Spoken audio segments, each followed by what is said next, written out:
Now that I have developed a closer spiritual relationship with my Creator and have adapted a different mindset in regards to my reality and a different perception of the world as it is, one of the most difficult things, probably the most difficult thing, is detachment, which is necessary in spiritual warfare. Let me say that again. Detachment is necessary in spiritual warfare. Let me explain. I'm going to give a couple of examples here, but I'm going to give a brief explanation of what detachment is and what it involves for those of you who are kind of wrestling with these feelings and not sure how to identify exactly what it is. Detachment is like an emotional or a mental removal of concern about a certain situation, person, place, or thing, okay? There could be something in this life that you could have had an attachment to spiritually or mentally. It could have been a place that you go to. It could have been a person in your life, regardless of the relationship. It could be a job or a school, or it could be something that you're committed to, a group, organization. It could be a sentimental item that's located in your house. You have developed a mental or a spiritual or emotional attachment to this person, place, or thing. And you've had it for a long period of time. It served some sort of purpose for you. It served as a source of comfort somewhat. It was familiar. It could have been something that could have been passed on from generation to generation. It was representative of your existence. But once you developed a closer relationship to your Creator, you have received your higher calling. I mentioned in a previous audio that you're going to be able to engage in the five senses differently with things. And you're also going to start thinking and seeing things differently as well.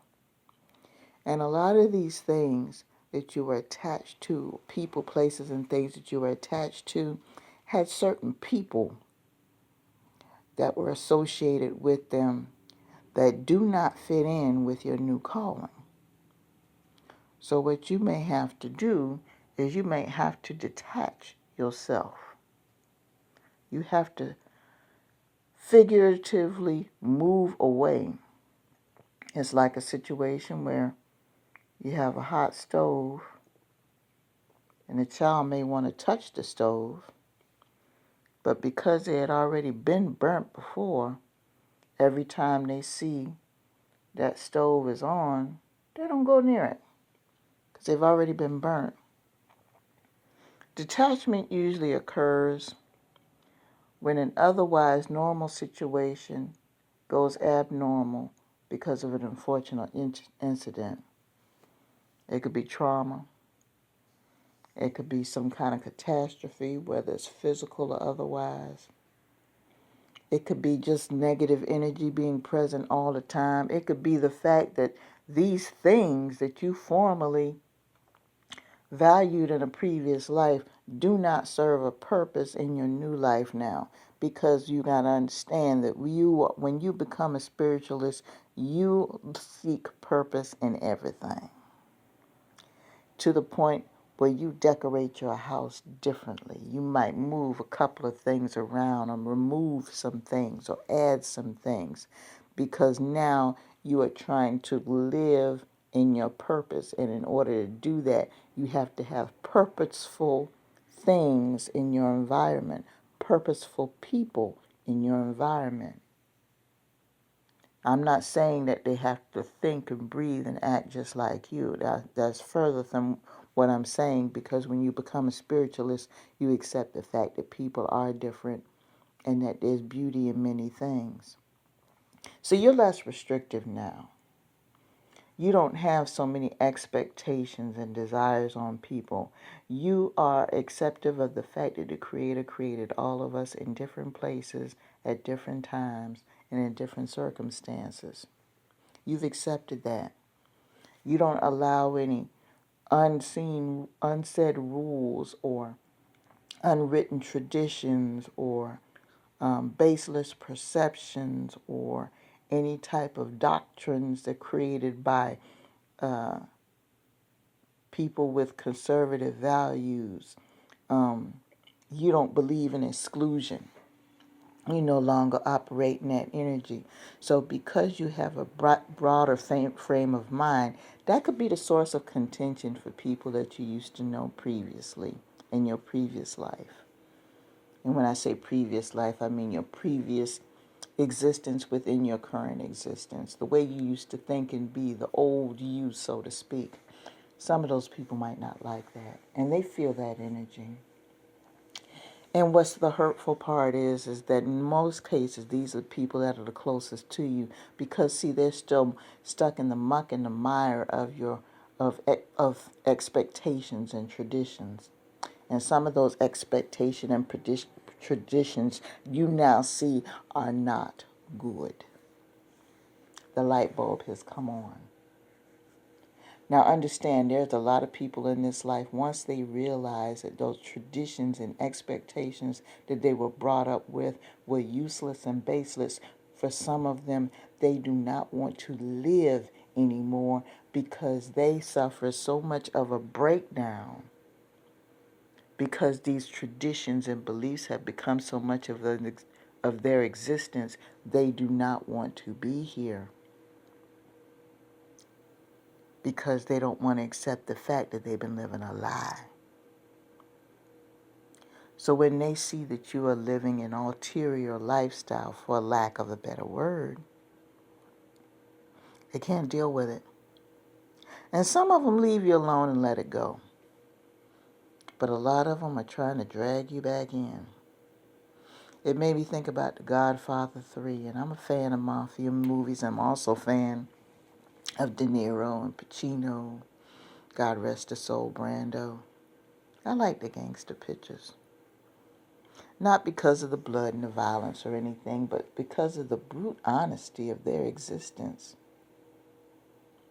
The way they lived, needless to say, of course, was questionable. And there was a lot of damage done, but damn it, they lived it. They were honest about their existence, as honest as they could be. And I know it sounds a little crazy. And of course, their lives were a mess. But they lived their mess. And they weren't afraid to show it.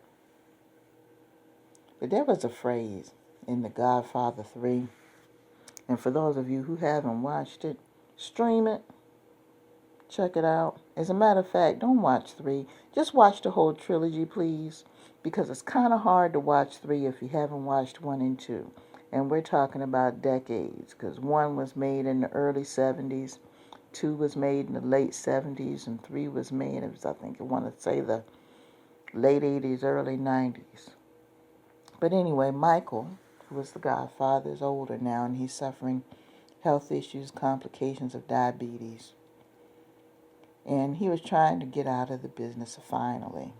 Because if you watch 1 and 2, you understand why getting out of the business was a problem for Michael. He was enduring his own spiritual warfare, but because of external forces, he was unable to detach himself, okay? He said a phrase. He was in the middle of a diabetic attack in the kitchen, and his sister Connie was trying to help him. He was under a lot of stress because he wanted to become legitimate. He was trying to invest in different things so he could take the money that he obtained illegally, invest in some legal businesses so he can build up his wealth to the point where he can just get out of the gangster game. And he profoundly told Connie, he said, "Why is it every time I try to get out, they pull me back in?" And then he proceeds to have this attack.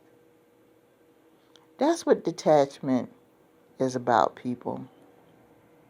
It's about you pulling out. It's about you moving on to better things spiritually and emotionally. Accepting the fact that the way shit was working out before didn't work out for you. It has nothing, the life that you lived before was not reflective of your purpose. You had not done any shadow work. You had not opened yourself completely to the Creator, to receive the messages, to receive the mission. You are living a better quality of life than you have ever lived in your previous existence. And you know the level of commitment that's involved. You know the power of your Creator. You know the presence and the history of where you came from. You accept the wisdom from your ancestors. You accept the presence of spirit.